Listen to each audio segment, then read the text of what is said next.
necesita presentación, pero igual te la vamos a dar. Bajista, productor, compositor, fundador de rock en tu idioma, tanto sinfónico como eléctrico. Pionero del rock en español, con más de 4 décadas de carrera, cuya huella se escucha en cientos de grabaciones y en generaciones enteras de músicos y fans. Es testigo del lujo del rock mexicano. Estuvo ahí cuando todo empezó y sigue ahí haciéndolo sonar. Hoy abre las puertas de su estudio para compartir charlas con amigos y la música que los ha acompañado en su vida. Esto es Historias e Histerias con Sabo Romo. Banda querida, soy Sabo Romo, o lo que queda de Sabo Romo, que afortunadamente queda bastante, y es un placer estar aquí con todos ustedes para compartir esta suerte de encuentro músico, emocional, que no tiene otra función más que esa, compartir cómo la música incide en nuestro día a día, en nuestras emociones, en nuestra personalidad, en nuestro círculo de amigos, en el entorno familiar, en nuestra personalidad en general, ¿no? Y desde luego en nuestros recuerdos. Sobre todo en nuestras sensaciones. Y para compartir una parte bien importante de cómo es esta formación, o en su caso, esta deformación de la música con las emociones, tengo el privilegio enorme de estar platicando con alguien a quien quiero mucho, a quien admiro mucho y a quien he seguido a lo largo de muchos años con una carrera sí llena de sobresaltos, pero afortunadamente muy consistente en cuanto a esta visión de cómo llegar a un sitio. ¿Después de cuántos años, mi querido Liber?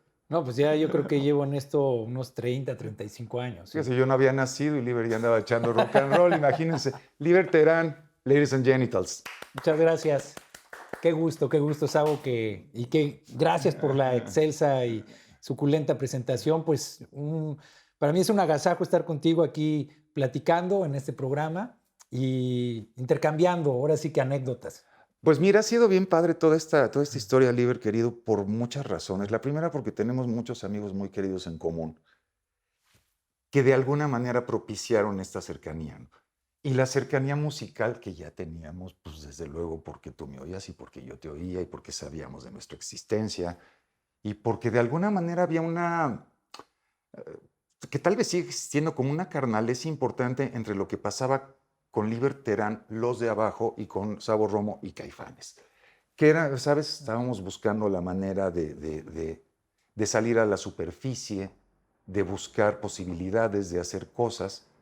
Y creo que la génesis de todo esto pues, se tendría que resumir a algo bien fácil o bien complejo, depende cómo lo vea uno, ¿verdad? ¿Cuál es tu rol, Liber? Es decir, ¿qué es lo primero que llega a tu vida? En mi caso, yo te podría decir que fueron los Grassroots, Midnight Confessions, o que fueron The Temptations, con Papa Was a Rolling Stone. A lo mejor en tu caso, pues era Emir Kusturica y unas polcas balcánicas, ¿sabes? Una música que de alguna manera te lleva a estas grandes rolas que eventualmente te llevan a lo que sigue, que ya platicaremos de ello. Pero, ¿cuáles son esas rolas del principio, Liber? ¿Qué se oía en tu casa?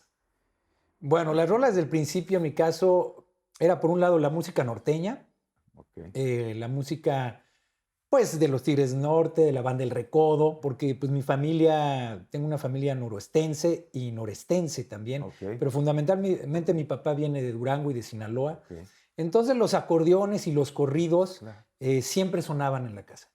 Por otro lado estaba la música del nuevo folclore latinoamericano, que de repente se escuchaba porque mis papás pues militaron en el Partido Comunista toda su juventud, estuvieron metidos en el movimiento del 68, luego del 71, universitarios de la UNAM que estuvieron metidos en el movimiento sindical. Entonces toda la música de protesta, como le llamamos folk latinoamericano, ¿no? De aquel entonces, Víctor Jara, Silvio Rodríguez, Violeta Parra, sonaban. Y de repente hasta se colaba Rubén Blades cantando Pedro Navaja con Siembra, ¿no? Entonces era este tipo de música Discazo, política, ¿no? Discazo. Política. Eso era lo que de repente sonaba ahí. Pero la verdad, lo que yo más amé desde siempre fue el rock and roll en el radio, escuchando Radio Capital y 590 La Pantera, escuchando todo lo que sonaba en la radio cuando mis papás me subían al carro y yo buscaba el radio. Esa fue como mi principal influencia, los Stones, los Beatles, Elvis. Digamos que este rock de los 60, 50 fue lo que me aventó. Y ya luego el rock mexicano. Entonces, fundamentalmente yo siempre fui un chavito rockero ¿no? Que el rock es lo que me ha llevado a seguir viviendo con estos matices. Y ya la cuestión del world music y Kusturica y la música gitana, esa sí ya la descubrí, incluso después de estar muy influido por Caifanes. Pero de alguna manera te resultaba muy familiar, pues, porque finalmente, pues mira, es como redoba y hay acordeón y hay una cosa así como muy marcial, balcánica, vamos a llamarle de esa manera. Marcial, balcánica, me gusta. Sí, eso, sí, ¿no? sí, claro. Que lo tiene, ¿no? Que es así como muy, muy como es, ¿no? Y hay un híbrido, entonces, entre ese rock and roll de los Beatles y los Stones y esta cosa norteña y la redoba y el acordeón. ¿Te acuerdas de la primera rola que salió de tu cabeza? Debes de. Bueno, espero. Pues sí, no, sí. Espero. En realidad es una pregunta compleja, pero digamos que yo, yo aprendí a tocar la guitarra como a los 12 años. Ok. Ya antes estuve en una escuela, el Instituto Artene, que es una escuela que está en Coyoacán, Claro. de César Tort, un compositor y pedagogo importante, que desarrolló toda una metodología para tocar en pequeñas orquestas, Ok. con xilófonos, huehuetl, instrumentos prehispánicos y haciendo coros. Y nada ortodoxos en el rock, además, ¿no? Sí. Exacto. Y ahí yo me metí a la música, pero cuando agarré y aprendí la guitarra fue después de eso. Ok. Y yo, más bien, la primera canción que toqué en la guitarra, teniendo un guitarra fácil, fue Don't Let Me Down de los Beatles, Claro. con esos primeros 3 acordes. Esa fue la primera que toqué. Y luego compuse una canción ecologista, inspirada en esa canción. Digo, me fusilé un poco los acordes. Pero por supuesto. Y intenté hacer una canción ecologista que se llamaba La Destrucción Natural, ¿no? Horrible la canción, pero bueno, no la volvería. Todavía tengo un poco las melodías en la cabeza. Bien. Y ya después me puse a componer porque me di cuenta que lo que más me gustaba era componer canciones, ¿no? Entonces eran canciones pops como a todos los adolescentes nos salen. Bueno, yo creo que siendo adolescente tienes esa ingenuidad como para hacer melodías muy sencillas, letras sin tanto rebusque. Sí. Y a mí me salían muy bien, la verdad. Y entonces de ahí pues empecé a componer con un amigo en la escuela. Entonces, bueno, claro, ya influido por toda esta música que uno ponía en los viniles que escuchaba en el radio. Claro. Pero yo creo que era música pop. Al final yo soy un esclavo de la melodía. Okay. No soy un esclavo, soy un músico melódico, más que rítmico. Que vieras que el ritmo es muy importante. Ahora, por ejemplo, el reggaetón y todo este tipo de música muy africana, siento que lo que más rige es el beat, el ritmo, ¿no? Exactamente. Pero yo sigo siendo esclavo de la melodía. Bien, y además llevamos 3 puntos de coincidencia, ¿no? La radio, que somos hechura de la radio, el guitarra fácil, que finalmente era un método al alcance de todos y además fácil de obtener, porque bueno, llegabas a la tienda del tecolote a pretender comprar el Guitar Player o el Hit Parader y esto, y no había economía que sustentara eso, ¿no? Y entonces te encontrabas en cualquier puesto de periódicos un guitarra fácil y descubres una canción tan contundente y tan simple como Don't Let Me Down, que básicamente son 2 armonías y fa sostenido menor, mi mayor, ¿no? Y su cambiecito y tal, pero con una melodía, bueno, poderosísima y con una letra, pues, bueno, ni hablar de la letra, que es también pues es una belleza en cuanto a cómo transmite la emoción, ¿no? Y cómo te contagia de esa emoción. Cuando llegas a este punto en el que con tu compa de la Secund, quiero pensar, estás componiendo rolas, pues seguramente aparecen en tu vida álbumes maravillosos como el 77 de Talking Heads, ¿sabes? Toda esta cosa que se empezaba a filtrar, que llegaba de finales de los 70s, que era como una especie le llamaban New Wave, unos le llamaban post-punk, otros le llamaban World Music porque no sabían dónde organizarla en los anaqueles de las canciones y tal. ¿Qué tanto influye en tu desarrollo como músico toda esta música que ya no tenía nada que ver con lo anterior, no tenía que ver con Jara, ni tenía que ver con Silvio, ni tenía que ver con este bagaje que traes, no tenía que ver ni con la redoba ni con el acordeón? Es música, en la mayoría de los casos, bueno, comandada. No voy a poner por encima David Byrne de Tina Weymouth o de Gary Harrison, sí, de ninguna manera, o de Adrian Belew en el caso de Remaining Light, que es mi disco favorito de los Talking Heads. Pero es increíble que de pronto ya estás ahí, ya estás en ese nivel. con tus rolas, con tus melodías, con tu sensación melódica, pues con ganas, ¿no?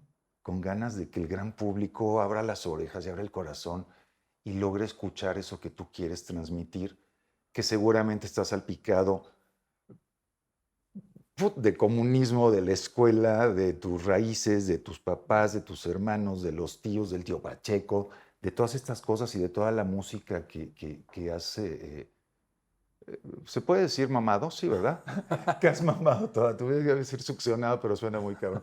No, esta música que has mamado toda tu vida y que de pronto ya te pone en un sitio. Igual me estoy aventando como un salto de algunos años, medio cuántico, pero ya te pone en un sitio a ti y a todos los compañeros de los de abajo. Impensable. Olvídate para el rock latinoamericano, para un músico mexicano que hace canciones melódicas. ¿Cómo pasa eso, Oliver? ¿Cómo llega a eso?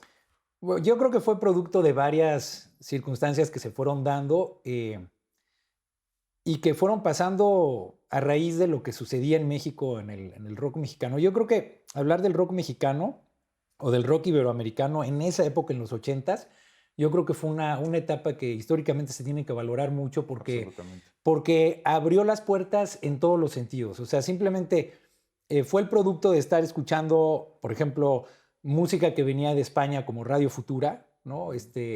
La búsqueda que ellos hacían, pero que al mismo tiempo tenía mucho que ver con lo que hacía Ritmo Peligroso, ¿no? Que era esa búsqueda entre lo latino y el rock y el punk. Así es. Tenía que ver mucho con lo que hicieron Caifanes en los 3 discos. Digo, no lo digo porque tú hayas estado en esos esos 3 discos, pero esos 3 discos para mí fueron fundamentales. O sea, escuchar desde el primero, que tiene esta canción de Nunca me voy a transformar en ti. Sí, que para mí es como una especie de jarabe.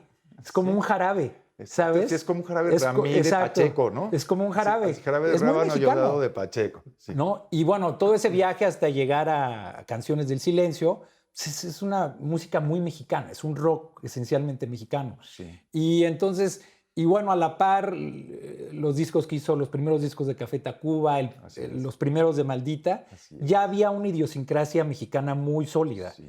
Entonces, yo ya para entonces, viendo esta globalización que no existía como existe ahora, pero ya digamos como que el mundo estaba abierto, y los conciertos que empezaban a pasar en México, donde ya empezaba a haber masivos, Santana tocando ya en un estadio, Rod Stewart también, el mundo empezaba a abrirse. Sí.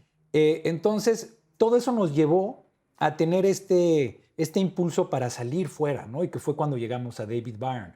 Entonces, por ejemplo, sí, Talking Head 77, Remaining Light, el New Wave, todo eso se fue moviendo, pero fue parte de todo un proceso de que siendo mexicano, pues las cosas se estaban moviendo y a nosotros como los de abajo y a mí, estando con los de abajo, pues sí me llegó como un punto donde tuve la suerte de estar ahí, de poder sacar mi música y hacérsela llegar a David Byrne y poder de repente aprovechar eso para entrar al world music y romper esa frontera. Entonces fue algo como muy circunstancial, pero bueno, fue producto de todo lo que nos pasó a todos, ¿no? Sí. Y también de mucha música que estaba apareciendo en el mercado internacional, de Gugorriac, Mano Negra, en fin.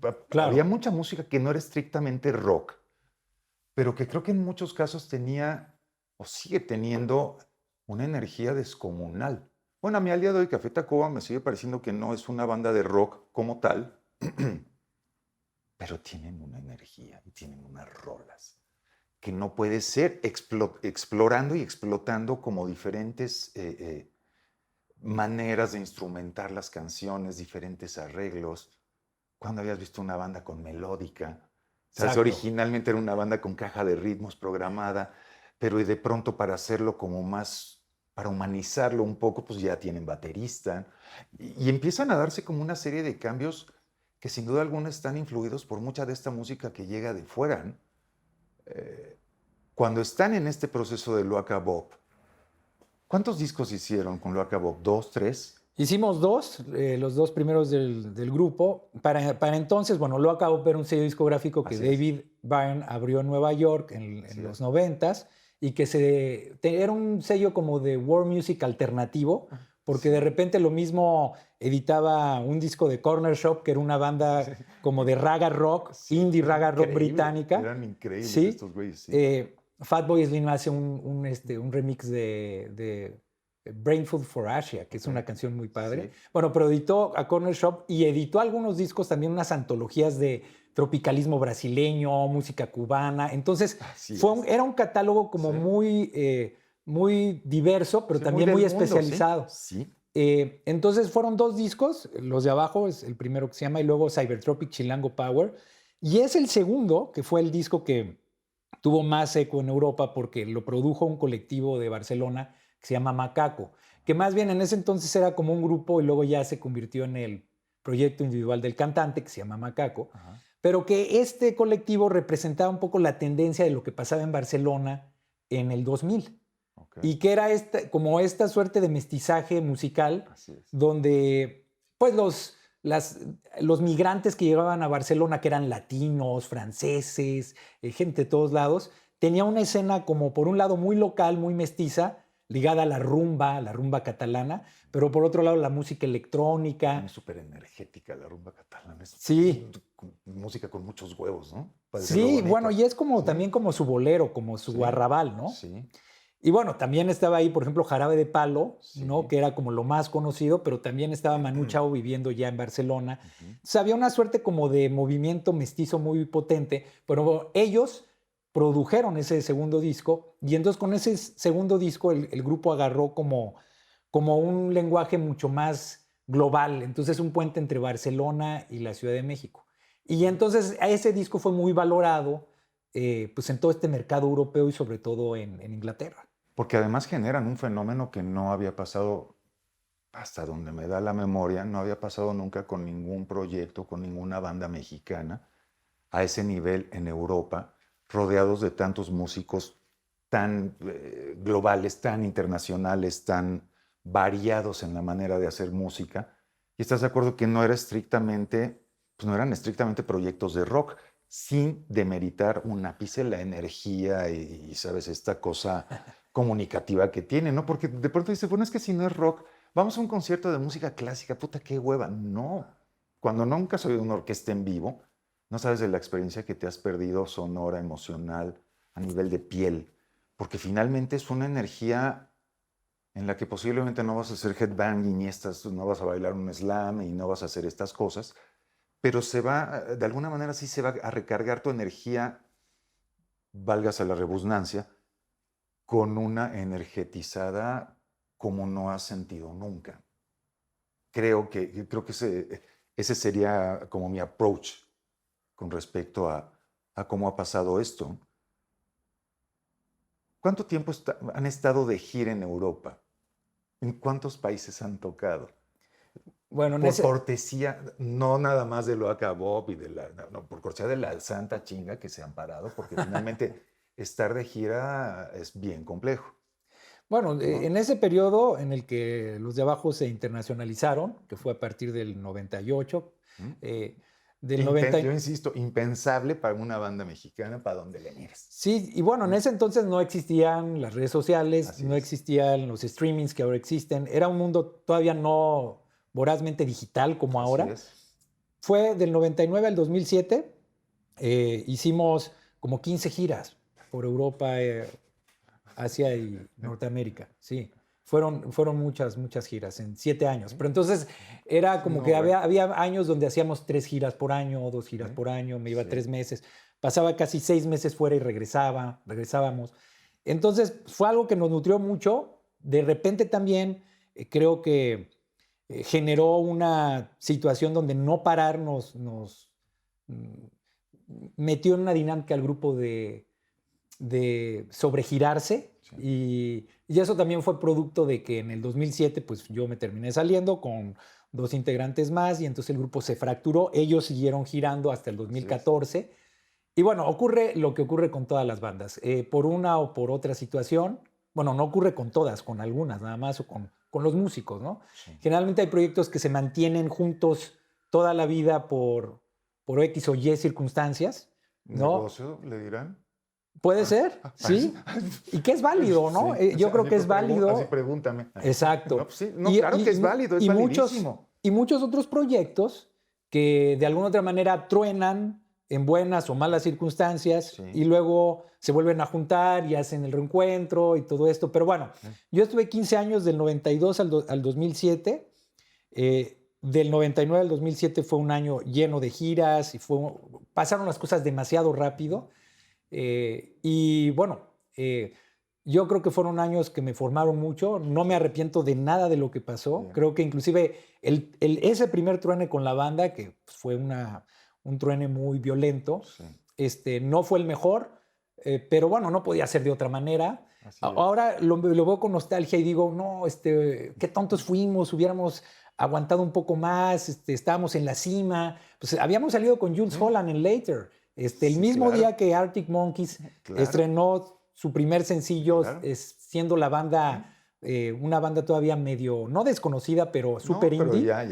Pero ya con cartel y público, sí. Y de repente lo veo de lejos y digo, no, es que hubiéramos aguantado más. Pero yo creo que la vida y la música no son predecibles y finalmente las cosas pasan cuando tienen que pasar. Y además, si no pasa de esta forma libre, no viene todo esto como... No viene que explores esta parte de hacer la música de ti, para ti, con tus recursos. ¿Sabes? Y de rodearte de pronto. ¿Cómo se llama este disco que hiciste con Quique Rangel? Errante. Que es un disco, me parece más eléctrico, que es un disco que te lleva también a otro lado, porque tú... Bueno, hice dos con Quique. Hice dos. No, Errante es más acústico. Hay otro que se llama Cantante Solitario, que es el que tú dices que es más electrónico. Sí, no, que tiene más... Te metes por unos territorios que por ahí naturalmente, pues a lo mejor no te habrías metido, pero llegó a ese momento y venías de la ruptura y venías... Pues como venimos todos, ¿no? Cargando nuestros duelos y nuestras patologías y una bola de madres que pues ya no tenía uno por qué cargar, pero la sigue cargando. Así de pinches necios somos. Y entonces, ¿cómo enfrentas este asunto de hacerlo de ti para ti? ¿Sabes? De rescatar tus rolas. No rescataste la primera que dices que no estaba tan afortunada, pero seguramente te encontraste con otras cosas que estaban por ahí en algún cajón, en alguna libreta, en un cassette inclusive, en un CD. Y las trajiste a la actualidad y tal vez les modificaste algunas palabras o algún concepto en la idea de la letra. O nada más te dejaste llevar y dijiste, bueno, pues yo fluyo y cómo va, ¿no? Para llegar a eso, pues, tiene que haber necesariamente rupturas.